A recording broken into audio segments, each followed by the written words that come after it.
চাঁদপুরের পথে কুমিল্লার বরুড়ায় প্রধানমন্ত্রী, পথে পথে নেতাকর্মীদের ঢল, বিকেলে খাল খনন সহ কয়েক কর্মসূচির উদ্বোধন। আজ ঐতিহাসিক ফারাক্কা দিবস, পানির ন্যায্য হিস্যা না পেয়ে হুমকিতে কৃষি অর্থনীতি, বিপর্যয়ের মুখে জীববৈচিত্র্য, বলছেন বিশিষ্টজনেরা। রেলে দেয়া হচ্ছে ঈদযাত্রার ২৬শে মে টিকিট, ১৬,০০০-এর বিপরীতে সার্ভারে হিট ১,২৭,০০,০০০। কালোবাজারি সুযোগ নেই দাবি কর্তৃপক্ষের। এবং ২৪ ঘন্টায় হামের সিলেটে আরও এক শিশুর মৃত্যু, মহাখালীর ডিএনসিসি হাসপাতালে বাড়ছে রোগীর চাপ, নতুন করে আরও ১১৯ জন ভর্তি।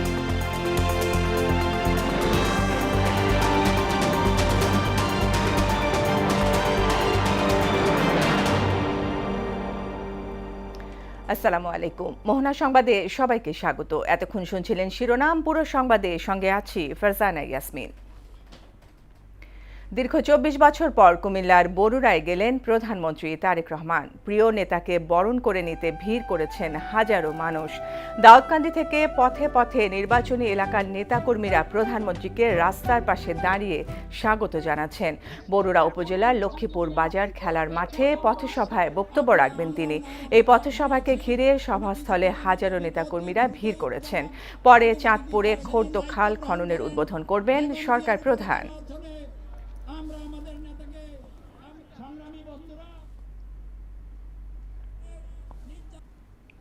এ বিষয়ে আরও জানাতে চাঁদপুর থেকে আমাদের সাথে যুক্ত হচ্ছেন সহকর্মী তানজিদ ভুইয়া।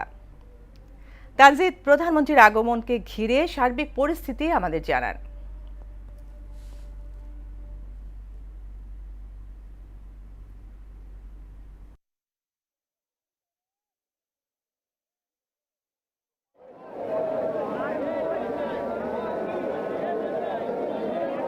জি, ধন্যবাদ। আপনি যেমনটি বলছিলেন যে প্রধানমন্ত্রী তারেক রহমান এবং বিএনপি চেয়ারম্যান তারেক রহমান তিনি কিন্তু সকাল 8:30টার দিকে গুলশানের যে নিজ বাসভবন রয়েছে সেখান থেকে রয়েছেন এবং রওনা হয়েছেন। তারপর আমরা এখন আছি যে চাঁদপুরের যে শাহরাস্তি হাজীগঞ্জ উপজেলার যে এখানে পুনঃখনন হবে, খাল পুনঃখনন, সেই খাল পুনঃখনন এলাকায়। এখানে কিন্তু আমরা যেটি জানতে পেরেছি যে কুমিল্লা বরুড়ার যে পথসভাটি রয়েছে সেই পথসভায় সংক্ষিপ্ত বক্তব্য শেষ করেই কিন্তু এই খাল পুনঃখননে তিনি কিন্তু আসবেন। এই খাল পুনঃখননটি ঘিরে কিন্তু এখানে আশপাশের যে নেতাকর্মীরা রয়েছে এখানে কিন্তু তাদের মধ্যে বেশ উৎসাহ উদ্দীপনা রয়েছে। আপনারা জানেন যে ডাকাতিয়া নদীর পাশেই যে চাঁদপুরের শাহরাস্তির যে হাজীগঞ্জ উপজেলা রয়েছে, সেই হাজীগঞ্জ উপজেলার যে খোর্দ খালটি, এখানে পুনঃখননের যে তিনি কিন্তু অংশ নেবেন প্রধানমন্ত্রী তারেক রহমান। তারপরেই কিন্তু আরেকটি শাহ মাহমুদপুর যে খাল রয়েছে সেখানে খাল খনন করবেন। তারপরে কিন্তু যে চাঁদপুরের যে সরকারি কলেজ রয়েছে সেখানে তিনি জনসভায় বক্তব্য রাখবেন। তারপর কিন্তু জেলা উপজেলার যে নেতাকর্মীরা রয়েছে সেই জনসভা নেতাকর্মীদের সাথে মতবিনিময় সভায় তিনি কিন্তু অংশ নেবেন। তো এখানে যারা তৃণমূলের যারা রয়েছেন এবং সাধারণ মানুষের মধ্যে উৎসাহ উদ্দীপনা বিরাজ করছে, তাদের থেকে আমরা একটু জানতে চাই যে তারা কি প্রত্যাশা করছেন। দীর্ঘ প্রায় 2 যুগ পর প্রধানমন্ত্রী তারেক রহমান এই চাঁদপুরের মাটিতে আসছে। ধন্যবাদ। আসলে আমাদের অনেক প্রত্যাশা, এই প্রত্যাশার মাঝে হচ্ছে আমাদের মাননীয় সংসদ সদস্য নদীতে আমরা খনন চাচ্ছি। এটা আধুনিক পদ্ধতিতে খননের কারণের মাধ্যমে যদি স্বাস্থ্য পদ্ধতি আমাদের কৃষকের মাঠে যদি পৌঁছায় তাহলে কৃষক বাঁচবে, আর যখন কৃষক বাঁচবে তখন দেশ বাঁচবে, আর যখন দেশ বাঁচবে তখন আমরা খাদ্য স্বয়ংসম্পূর্ণ হব। মাদক স্থিতিশীল সহকারে যেসব সিদ্ধান্ত আছে সেসব সিদ্ধান্তগুলি বাস্তবায়ন করার জন্য আমরা আজও শাহরাস্তির লক্ষ জনতা অধীর আগ্রহ অপেক্ষা করছি। আমাদের মাননীয় প্রধানমন্ত্রীর কাছে আমরা দৃঢ়ভাবে বিশ্বের সঙ্গে আস্থা স্থাপন করি। বহুদলীয় গণতন্ত্রের প্রবর্তক শহীদ রাষ্ট্রপতি জিয়াউর রহমানের উত্তরসূরি হিসাবে আমাদের সোনার বাংলাদেশ গড়ার লক্ষ্যে আমাদের এই যে দাবিগুলি স্থাপন করি।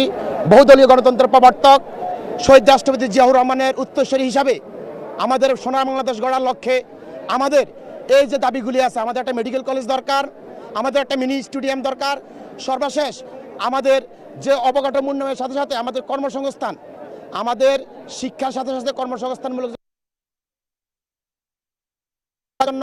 আমরা দেশবাসীর পক্ষ থেকে উদারতা আহ্বান জানাচ্ছি। তানজিদ, আপনাকে ধন্যবাদ।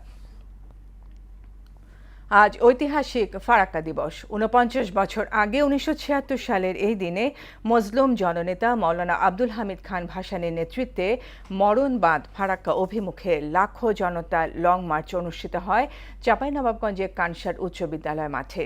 শহীদুল ইসলামের প্রতিবেদনে আরও জানাচ্ছেন মাহমুদা আক্তার।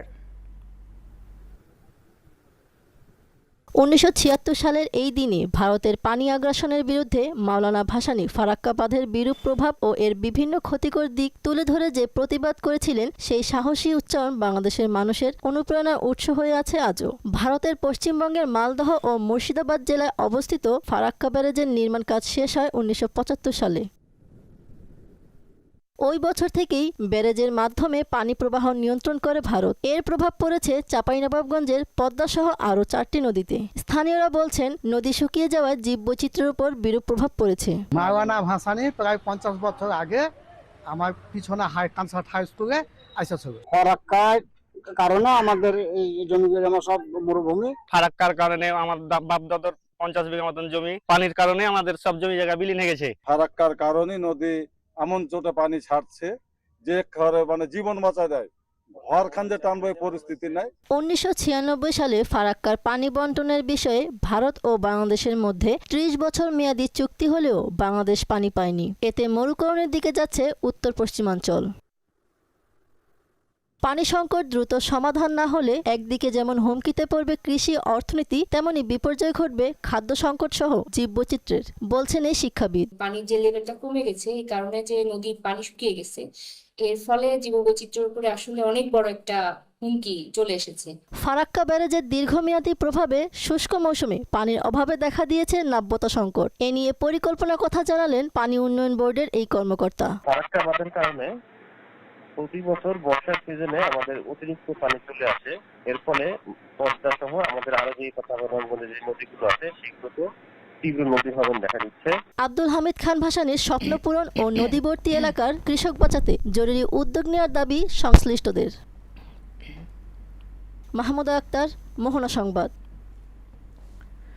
ঈদযাত্রার চতুর্থ দিন ২৬শে মে ট্রেনের টিকিট বিক্রি চলছে। যাত্রীদের সুবিধার্থে শতভাগ আসন অনলাইনে বিক্রি চলছে।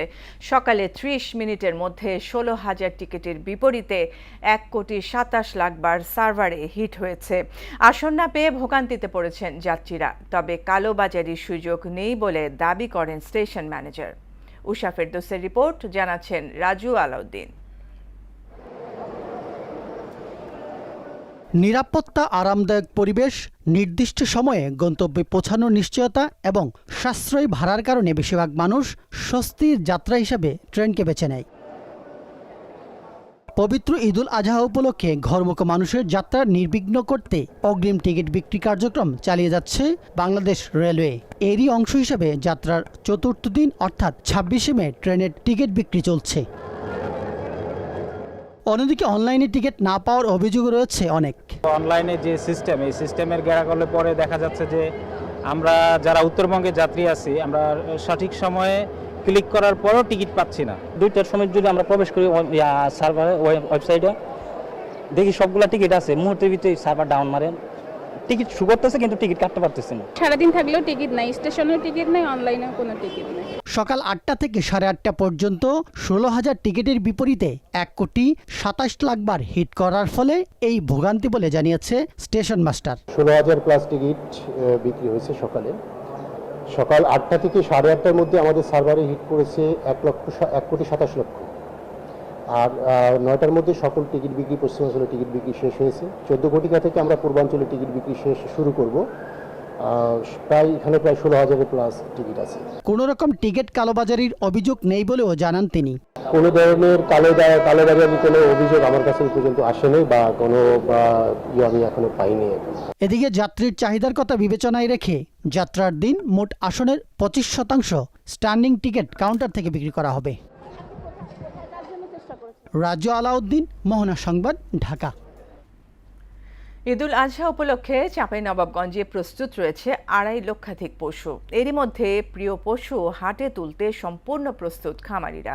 সারা বছর হাড় ভাঙা পরিশ্রমের ফল ভালো হবে এমন আশা তাদের। প্রাকৃতিক উপায় ও দেশীয় স্বাস্থ্যসম্মত খাবারের মাধ্যমে গরু মোটা তাজাকরণে খামারিরা এখন ব্যস্ত। তবে শেষ মুহূর্তে ভারতীয় গরু প্রবেশ করলে পথে বসার আশঙ্কা তাদের। প্রতিনিধি শহীদুল ইসলাম এবং নাসিম আলীর প্রতিবেদন, জানাচ্ছেন ডলি বিনতে মোনারা।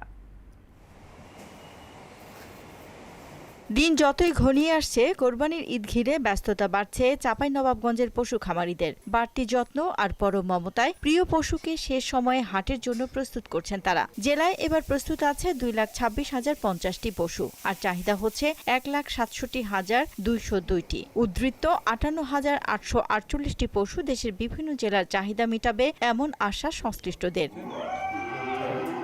পশু খাদ্যের দাম বেশি, তারপরও কোনো ধরনের ক্ষতিকর ইনজেকশন বা ওষুধ ছাড়াই শুধু ঘাস, ভুট্টা, গম এবং দানাদার খাবার খাইয়ে পশুগুলোকে লালন পালন করা হয়েছে। এবার কাঙ্ক্ষিত মূল্য পাবেন এমন আশা করছেন তারা। সাধারণত খড়, ঘাস, তারপরে ভুসি, ভুট্টা ইত্যাদি এগুলো খাওয়া থাকি প্রাকৃতিক ভাবে। এগুলা বড়, আমরা এর পাশাপাশি অন্য কোনো কিছু ব্যবহার করি না। বাজারে ক্রেতাদের চাহিদা বা চোখে একটা সৌন্দর্য লাগে, এ কারণে মূলত আমরা গরুগুলোকে তৈরি করছি। তবে শেষ মুহূর্তে ভারতীয় গরু প্রবেশ করলে পথে বসবেন এমন আশঙ্কায় খামারিরা। তাই ভারতীয় গরু যাতে কোনোভাবেই দেশের বাজারে না আসতে পারে তার দাবি ক্ষুদ্র ও মাঝারি খামার মালিকদের। সরকার যদি গরু না ঢুকায় বাংলাদেশে, ভারতে, তাহলে আমাদের ব্যবসা ভালো হবে। এজন্য সরকারের কাছে অকুল আবেদন, যেন সরকার ভারত থেকে কোনো গরু না আসে, এদিকে একটু খেয়াল রাখে। বিদেশ থেকে যাতে কোনো প্রকার কুরবানির আগে গরু আমদানি কোনোভাবে না হয়, যদি হয় তাহলে বাংলাদেশের স্থায়ী খামার এবং খামারিগুলো ব্যবসায়িকভাবে ক্ষতিগ্রস্ত হবে। পশুকে সুস্থ ও সবল রাখতে খামারিদের সব রকম সহযোগিতার কথা জানান এই ভেটেরিনারি চিকিৎসক। আমাদের এখান থেকে যারা কুরবানি যোগ্য পশু চট্টগ্রাম বা ঢাকাতে নিয়ে যায়, তাদের জন্য এখান থেকে প্রত্যয়নের ব্যবস্থা করা হয় এবং তাদের হেলথ চেকআপের ব্যবস্থা এখানে আমাদের প্রাণী সম্পদ অফিস থেকে করা হয়। ভারতীয় গরুর অনুপ্রবেশ ঠেকাতে কঠোর নজরদারি ও প্রয়োজনীয় ব্যবস্থা গ্রহণের দাবি প্রাণী সম্পদ বিভাগের।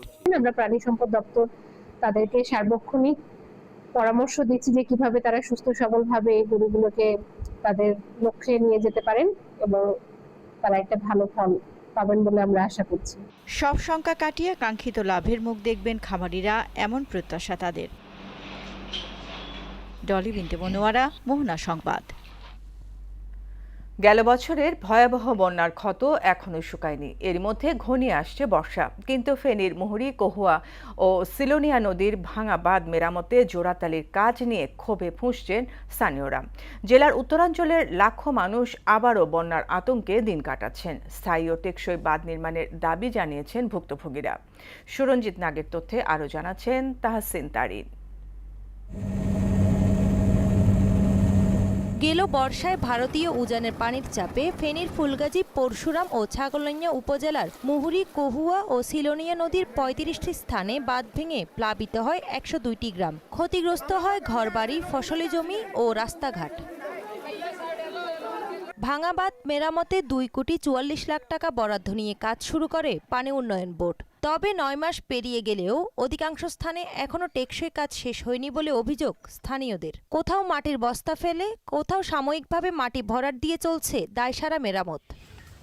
এলাকাবাসীর দাবি, বর্ষার আগে স্থায়ী ও টেকসই বাঁধ নির্মাণের জন্য বারবার জানানো হলেও সময়মতো কার্যকর উদ্যোগ নেয়নি পানি উন্নয়ন বোর্ড। পরে বর্ষা ঘনিয়ে আসতেই তড়িঘড়ি করে জোড়াতালি দিয়ে মেরামতের কাজ করা হচ্ছে। বছর বাঁধের কিচ্ছু না, বছর বাঁধের কিচ্ছু তো না, একটা দুই গাঙ্গে যাবে। বর্ষাতে যদি ইন্ডিয়ার পানিগুলো আসে, তখন এখানে আমরা ফ্যামিলি নিয়ে থাকাও আমাদের জন্য কষ্টকর। বউ বাচ্চা নিয়ে কই যাবো আমরা তাও জানি না। বেরিবানটা এটা জরুরি হয়েছে, মাছ যাতায়াত রাস্তা।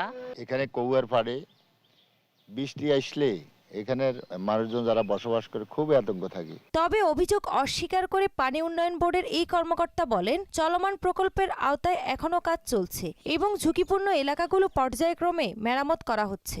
ঝুঁকিপূর্ণ স্থানগুলো চিহ্নিত করে সেখানে আমরা জরুরি প্রতিরক্ষামূলক কাজ বাস্তবায়ন করেছি এবং এছাড়াও যে স্থানগুলো আমরা অধিক ঝুঁকি মনে করছি সেগুলো আমরা এমার্জেন্সি ভিত্তিতে কাজ করছি। ফ্ল্যাশ ফ্লাডের থেকে রক্ষার জন্য বা ইমিডিয়েট যদি কোনো ব্যবস্থা গ্রহণ করা লাগে তার জন্য আমরা জিও ব্যাগ মজুদ রেখেছি। বর্ষা সামনে রেখে আবারও জোড়াতালির বাঁধ দেখে আতঙ্কে দিন কাটছে নদী পাড়ের বাসিন্দাদের। তাদের একটাই দাবি, ত্রাণ নয়, প্রতি বছর বন্যার অভিশাপ থেকে রক্ষায় নির্মাণ করতে হবে স্থায়ী ও টেকসই বাঁধ। তাহসিন তারিন, মোহনা সংবাদ। সিলেট বিভাগে হাম ও রুবেলার প্রাদুর্ভাব আরও উদ্বেগজনক আকার ধারণ করেছে। গেল 24 ঘন্টায় হামে আক্রান্ত হয়ে আরও এক শিশুর মৃত্যু হয়েছে। এনে বিভাগে মারা গেছেন 32 জন। এদিকে ময়মনসিংহ মেডিকেল কলেজ হাসপাতালে গেল 24 ঘন্টায় হাম ও হামের উপসর্গে নতুন ভর্তি হয়েছে 32 জন। এদিকে মহাখালীর ডিএনসিসি হাসপাতালে বেড়েই চলেছে হামের রোগীর চাপ। গত 24 ঘন্টায় নতুন করে আরও 119 জন হাম আক্রান্ত রোগী হাসপাতালে ভর্তি হয়েছেন। একই সঙ্গে এ সময় ছাড়পত্র পেয়েছেন 112 জন। শনিবার সকাল 9টায় হালনাগাদ তথ্যে হাসপাতাল সূত্র জানায়, বর্তমানে হাসপাতালে চিকিৎসাধীন রয়েছেন 449 জনেরও বেশি হাম রোগী। যশোরের বেনাপোল শহর শার্শায় আমের বাম্পার ফলন এবং সেই সাথে ভালো দাম পাওয়ায় চাষিদের মুখে হাসি ফুটেছে। আবহাওয়া অনুকূলে থাকায় এবং কৃষি বিভাগের পরামর্শে সঠিক পরিচর্যায় এবছর আমের ফলন খুব বেশি। এখানকার আম ফরমালিন মুক্ত হওয়ায় ঢাকা সহ সারা দেশে এর চাহিদা রয়েছে। শিশির কুমার সরকারের প্রতিবেদন, জানাচ্ছেন মাহমুদা আক্তার। যশোরের বেনাপোল সহ শার্শা উপজেলায় চলতি মৌসুমে 6 মে থেকে সরকারিভাবে গোপালভোগ, গোবিন্দভোগ, গোলাপখাস, বৈশাখী, বোম্বাই আম আহরণ শুরু হয়েছে এবং বাজারে বিক্রি হচ্ছে। বর্তমানে বাজারে 1800 থেকে 2500 টাকা পর্যন্ত মন ধরে বিক্রি হচ্ছে। সাতক্ষীরা জেলার 7 উপজেলা ও যশোর জেলার শার্শা, ঝিকরগাছা উপজেলার প্রায় 4500 হেক্টর জমি আম বাগুড়ি বেলতলা বাজারে আমদানি হয়। দেশের বিভিন্ন জায়গা থেকে পাইকারি ব্যবসায়ীরা ও ব্যাপারীরা এখানে আম কিনতে আসে। আম চাষ করেছি, আনুমানিক 2 লক্ষ টাকা টাকা হবে। খরচ খরচা দিয়েও আমরা অনেক ইনশাল্লাহ লাভবান হতে পারবো। এবার ফলন ভালো, আমাদের স্থির আছে বাজার রেট। পাইকারদের চাপ এখনো বেশি পড়ে নাই, সামনের দিক থেকে আসতেছে। তবে আমরা আম কিনতে আসছি, গতবারের নাই, এবারের আমের ফলন বেশ ভালো হয়েছে। আশা করছি চাষিরা লাভবান হবে। কৃষকদের নিরাপদ এবং উচ্চ মূল্যের আম উৎপাদনে সব ধরনের সহযোগিতা করছে বলে জানায় কৃষি বিভাগ। এবছর আমের উৎপাদন ভালো এবং আমরা আশা করি কৃষক ভালো দামে আম বিক্রয় করতে পারবে এবং আমরা উপজেলা কৃষি বিভাগের পক্ষ থেকে সবসময় কৃষকদের নিরাপদ এবং উচ্চ মূল্যের এই আম উৎপাদন সহযোগিতা করে যাচ্ছে। বেনাপোল সহ শার্শা উপজেলায় এবছর প্রায় 1050 হেক্টর আমের আবাদ হয়েছে এবং তা থেকে প্রায় 18,000 মেট্রিক টন আম উৎপাদন হবে, এমনটাই মনে করছে শার্শা উপজেলার কৃষি বিভাগ। মাহমুদা আক্তার, মোহনা সংবাদ।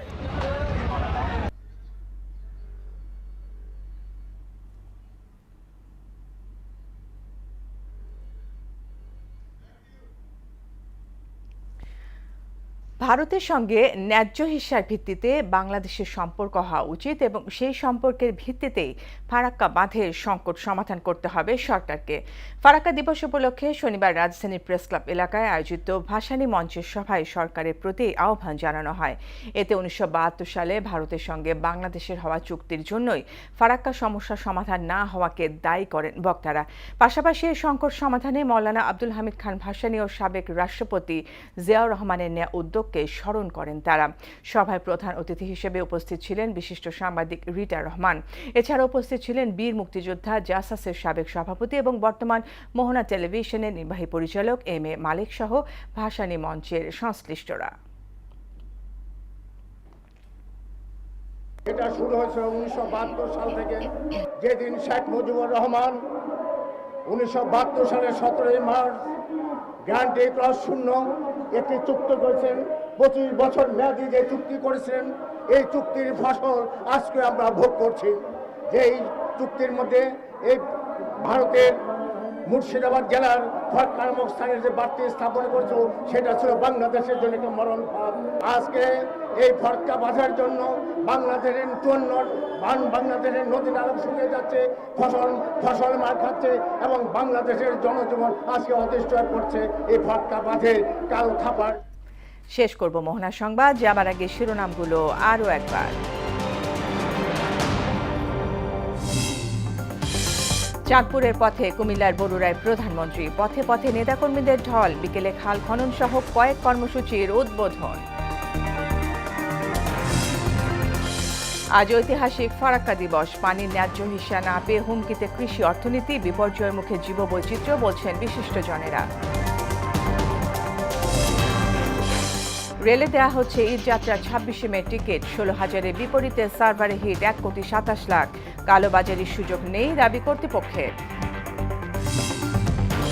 এবং 24 ঘন্টায় হামের। সিলেটে আরও 2 শিশুর মৃত্যু। মহাখালীর ডিএনসিসি হাসপাতালে বাড়ছে রোগীর চাপ, নতুন করে আরও 119 জন ভর্তি।